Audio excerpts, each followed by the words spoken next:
There were three main development goals for the Necromancer. One, we wanted to ensure that it felt like it was faithful to both the lore and the player fantasy of what necromancy was in Elder Scrolls.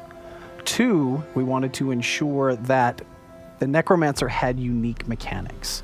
It couldn't just be a sorcerer with undead pets or a dragon knight with undead-themed abilities. It had to stand on its own. And third, we wanted to make sure that the Necromancer kept its identity. And by that we mean, regardless of build choice, if you were stamina or magicka, you always felt like you had necromantic things to do. We started with looking at what necromancy was in Elder Scrolls lore across the board, making sure that we were kind of true to that concept, manipulation of human souls, dealing with certain magics that aren't out there already with other classes. And also we wanted the world to kind of react to you as a necromancer. So necromancy is kind of illegal. It's a little shunned in Tamriel. And so you casting necromancer abilities would trigger illegal acts is something we really wanted to strive for. So necromancers use a mixture of conjuration, illusion, and destruction magic. Our necromancer wields a lot of different elements and a lot of different skill lines. So he's got like flame, frost, shock, poison, disease, physical, even magic. Unlike other classes that were kind of focused on one particular or two elements, the necromancer wields all of them. We did split up the skill lines to also have a various theme in and of themselves. Some of them are dealing with like rendering flesh for the healer type line. For the damage line, you're dealing with more direct physical attacks as well as cold and other themes of damage that we have out there. And then for the tank line, that one again, we went back to, you're surrounding yourself with armor, with bones, and dealing with more physical aspects of necromancy. So some of the unique mechanics of necros include being able to create your own pets, which then make their own corpses.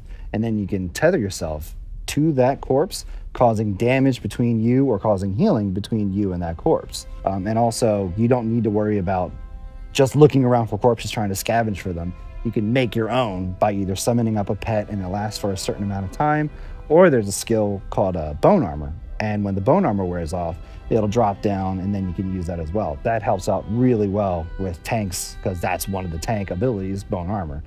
So we made sure that all play styles of either DPS healing or tanking can utilize and create corpses. Some of the lessons we learned from the other classes when building the Necromancer were to make sure the class had a very defined set of strengths and weaknesses. We didn't want like the Swiss Army knife class that could kind of handle everything. He's got some things he's really good at, and then some things he's not so good at. And we also some of the gameplay lessons we've looked at from all their skills is avoiding sort of heavy buff management, and making abilities feel more active and more exciting. That button press is way more meaningful. So the Necromancer has 3 skill lines, just like all our other classes. The Gravelord skill line, which is sort of their damage focus line. The Bone Tyrant skill line, which is their tanking line.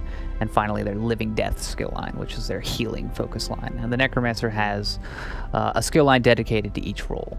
So the Gravelord skill line is basically the DPS line. It has a couple cool abilities in there. One of them is pretty simple.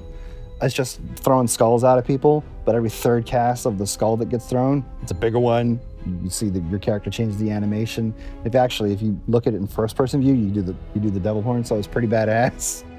And then the ultimate is actually, there's a really cool story with that. As we were kind of going through development, we didn't like the initial cut of the ultimate, and the team started brainstorming what would be really, really cool and how would it work and what we could really do to make this pop. And we came up with the Flesh Colossus, where this big, bulky thing comes out of the ground and smashes its hand a couple of times on the ground and then explodes. I think what'll be really cool to see out there with a Necro in Cyrodiil will be that moment when a wall comes down and people send in their skeletal pets at people on the other side of the wall, just seeing them run up and go over.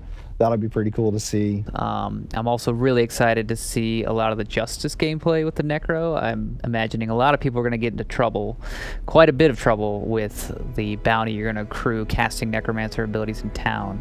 So another thing that I am definitely looking forward to with the Necromancer is just seeing how players react. This is a class that people have been asking for since beta. It is beloved by a lot of players, It is a huge part of Elder Scrolls lore in the Necromancer, and I can't wait for players to get in and start to play it and see just how awesome it is.